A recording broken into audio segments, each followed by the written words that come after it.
We booked a week with Costa Cruises on their beautiful ship Pacifica. The dates were great, the price was right and the port's fabulous. Then we read the reviews.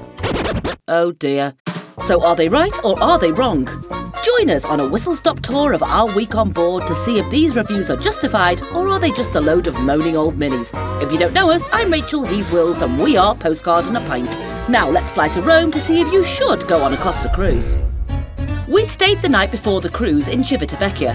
Our official boarding time was 2:30 p.m, but our B&B host had told us to go at 10:30 a.m. and we'd be fine, and to tell Costa that she'd sent us. Now we're not sure if she just wanted to clean the rooms or was part of the local mafia, but at 10:30 we went and no one batted an eyelid. Embarkation was well organised. We dropped off our cases, collected a boarding number, checked in when called, and we were on the ship by midday, 2.5 hours before we were due to arrive. We boarded on Deck 0 and easily got a lift up to Deck 9.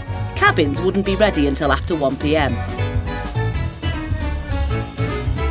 We passed through La Paloma Buffet and quickly found our spiritual home at the Aperol Spritz Bar. Take it away, Rachel. We're on the ship now, it's about 12:30. We're not supposed to be here till 2:30.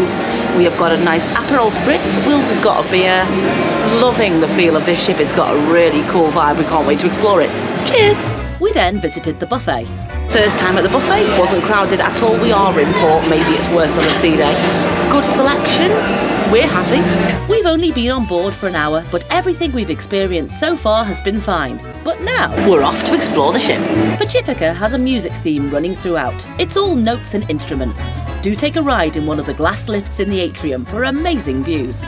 We thought we'd spend loads of time in the Sunset Bar on Deck 12, but as it was premium package drinks only, we didn't, even though we could have brought a drink from another bar with us. This was a cool demonstration though. There seemed to be loads of available sunbeds, and the water slide was a nice feature. Thoughts so far? We're right at the top of the ship. On Deck 13 we think forward. We're going to start to learn and explore it. So far we love the vibe of the ship. Yes, it's a little bit older, it's not brand spanking shiny new, but it's got character. We wandered back inside and took a tour of the spa. It was well equipped and looked very inviting. We found the midship pool, the jogging track and the aft pool, and then they announced that cabins were ready. We found that our cabin on Deck 7 was really well placed for both entertainment and dining, neither being too far away. Let's take a look. The cabin was immaculately clean, more than spacious enough for us, and storage was great. There is a fridge, but everything inside is chargeable. There is also a hairdryer, and we loved that there were 4 USB ports on one side of the bed. The bathroom did look a bit dated, but it was clean and we always had hot water. Back to our exploring. This is the Blue Moon restaurant, reserved for suite passengers and Platinum and Gold Costa Club members. So not us. On Deck 10 you'll find Pizza Pomodoro. This is a speciality restaurant and one we'll definitely be trying. On Deck 10, overlooking the midship pool, is a covered area. Here you can play table football or just grab a drink and watch any fun and frolics taking place by the pool.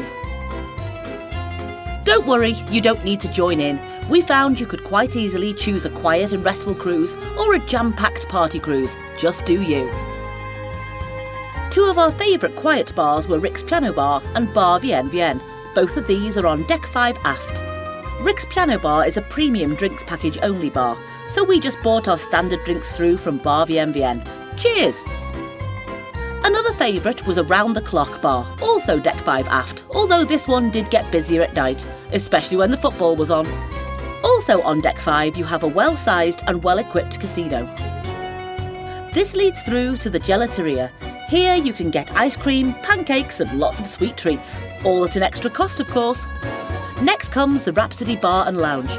Quiet and perfect for a pre-dinner drink and dance, but it can get busier later on. Then you've got Future Cruises and the Costa Shop, great for all your Costa merch, not too great if you've forgotten anything like toothpaste.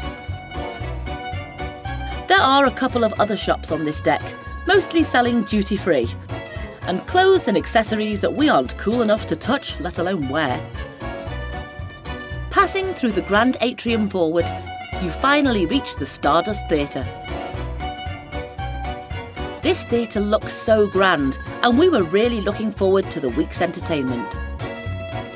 We're pooped after all that exploring. It's time for a drink. Over to you, Wills. It's 4 o'clock in the afternoon. We've been doing loads of exploring. We got lost a couple of times. We're now sat in the Grand Atrium, which is pretty impressive.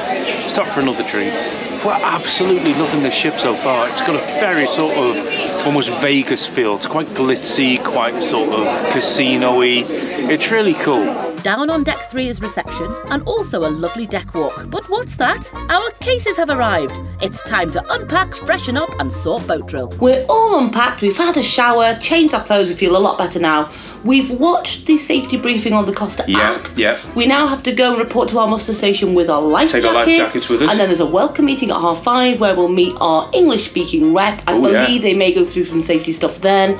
So it's all go on Costa Pacifica. So far, this has been really well organised and the general vibe on board is great. Let's check out our main dining room. There are 2 main dining rooms on board, the My Way restaurant and the New York restaurant. Your restaurant and dinner sitting is on your cruise card. You can see that we were in the New York at 7 p.m. After some initial confusion as to where our table was, we were finally seated and met our dining companions for the week. All British and all fabulous. You'll find all menus for the restaurants on your Costa app daily. Although we do like a paper menu, at least this way you could see the menu well in advance of the meal. There were 4 courses each evening. We tended to choose either a starter or a pasta course as the starter, meaning there was always something we liked. We found the food good on the whole. We would say that we have preferred the food on other lines we've sailed with, but Costa are catering to an Italian palate rather than a British one. The pasta, however, is excellent, and you can't go wrong with that.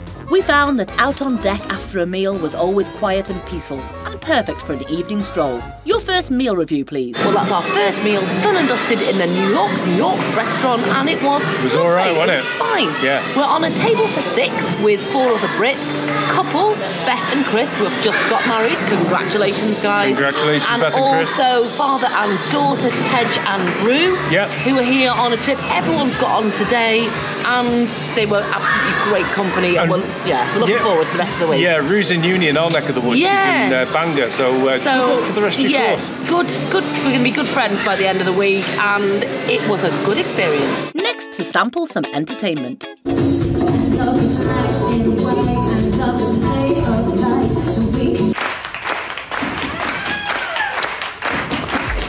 This show celebrated Italy and all things Italian and was really good fun. 67,000 euro. Bonne chance. Ladies and gentlemen, don't forget every evening. Our cruise director spoke about 5 languages fluently and was a great entertainer himself. There was plenty to do around the ship. Main late night venues were the Atrium, the Rhapsody, Around the Clock, and the Calypso pool. But if, like us, you like nothing more than a walk on deck and a quiet drink, then there's still a place for you. Let's explain Rick's Piano Bar again. We've ended up in Rick's Piano Bar. Apparently you can't get the wine in here on the normal package. So we've been to, what's it called? The NVM to bring the wine, and we brought it through. Beautiful little bar. It's so quiet. Everywhere's so quiet. So, cheers. Cheers. And that was our first day on board. Next! Breakfast in the buffet, day 2. We found the breakfast buffet on board excellent. They catered for all nationalities, from cooked to continental and pastries. OK, they did throw in sprouts one day, but since Wills loves Christmas, we'll forgive them. And we never struggled for somewhere to sit. This was to be our first port day in Golfo Aranci in Sardinia. And if you want to swim in a jacuzzi to yourselves, straight after breakfast on a port day is the time to do it. This was our only tender port of the cruise. You went to the theatre, grabbed a debarkation number, and then went down to Deck 0 when called. Again, it was well organised and stress-free. So much so that we all gave the crew a round of applause.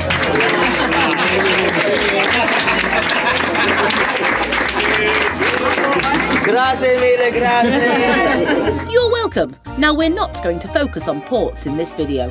If you'd like to see more of the ports and a more in-depth look at our day-to-day life on board, over the next 4 weeks we'll be releasing some diary-style vlogs so you can see the places in depth. Today was Sardinia, so it was find Olbia, find a church, go to the beach, meet old friends, swim in the sea, have a beer, and finish off with an ice cream, then back to the ship. And that was our day in Sardinia, and we loved it. What a beautiful day in Sardinia. Tune in next week for more of these beautiful beaches, churches, and of course pizza. But right now it's back to the Costa Pacifica for some dinner. Very nice. And then it's white night. Tonight there was a silent disco by the Calypso pool. It was very popular and loads of people were well up for a party. The DJs were fun and the atmosphere was fantastic. There is a late night buffet poolside during this party. It was fun to watch it and people were genuinely having a great time. But we're more watch the ocean types and get a good night's sleep. See you tomorrow for a sea day. Our sea day was bright and sunny and we decided to try breakfast in the main dining room. It's still self-service, with loads of stations set up in the middle of the room and the seated areas around the outside. It was pretty much the same as the buffet, but made for a pleasant change. So what are you two going to get up to on your day at sea? Morning! It's our day at sea. We've just been for breakfast and we're now off to find the jogging track. For a walk. For a walk. Come and join us at our day at sea. Before it got too hot, we went up to deck 12 aft to get some exercise. It was a very pleasant walk, and 10.5 laps of the track equates 1 mile. What's next on your sea day? Now we're going to try our hand at a music quiz, Costa style. We weren't very good at Morella's music quizzes. If it's 80s pop, we'll do all right. We'll let you know how we get on. Costa Pacifica, buongiorno! Turns out we're not very good on Costa either, unlike Smart Lad there who got 10 out of 10, SWAT.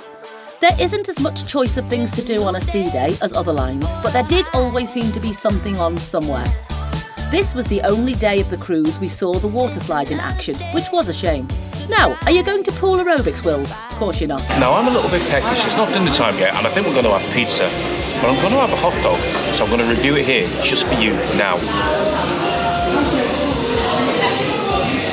Ooh.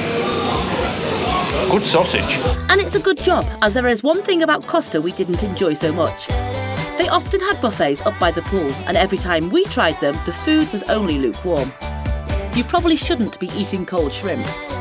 We didn't get ill at all, and the desserts were always good, but this is a negative for us. Another negative was that the pools were very busy at peak times, but we tended to toast our pasty white Welsh bodies on deck 10 portside, and then we went to the bingo. Here's one last minor negative. Well, here's a turn up for the books. We thought we'd booked the teppanyaki restaurant for tonight. We booked that before we boarded. We booked it for the sea day. We got on board, we've just been to the teppanyaki, and they've said, no, it wasn't showing up on our Costa app. They said, yes, you have prepaid, but when you get on board, you've got to go and book again because online before you get on the ship doesn't correspond with when you're on the ship, which is a bit crazy. So we've rebooked. We're going tomorrow night instead, so we thought we'd try a look at Pomodoro Pizza Restaurant. Here we are, we've managed to get in. We're going to try that. And I'm really glad we did, because it was great. What do you say, Wills? Who needs that teppanyaki stuff? This pizza's amazing. There's a small charge for this restaurant, but the pizza is fantastic. Oh yeah, so's the tiramisu. We had to try it for research and all that. Our cruise was over the semi-finals and finals of the Euros. They showed all 3 matches in 3 different venues on the ship. The first match didn't go too badly. The second, however...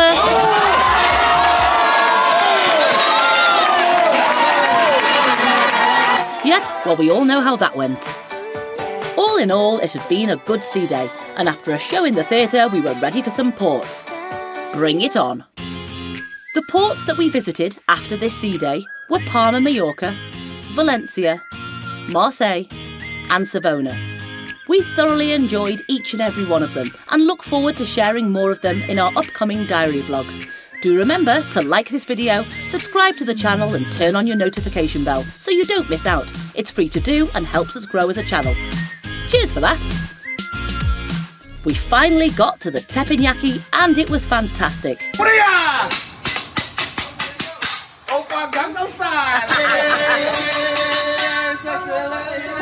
The food was amazing, the best food we had on board, in our opinion. And when you've got this guy cooking for you... Yeah, Bella Ciao, everybody!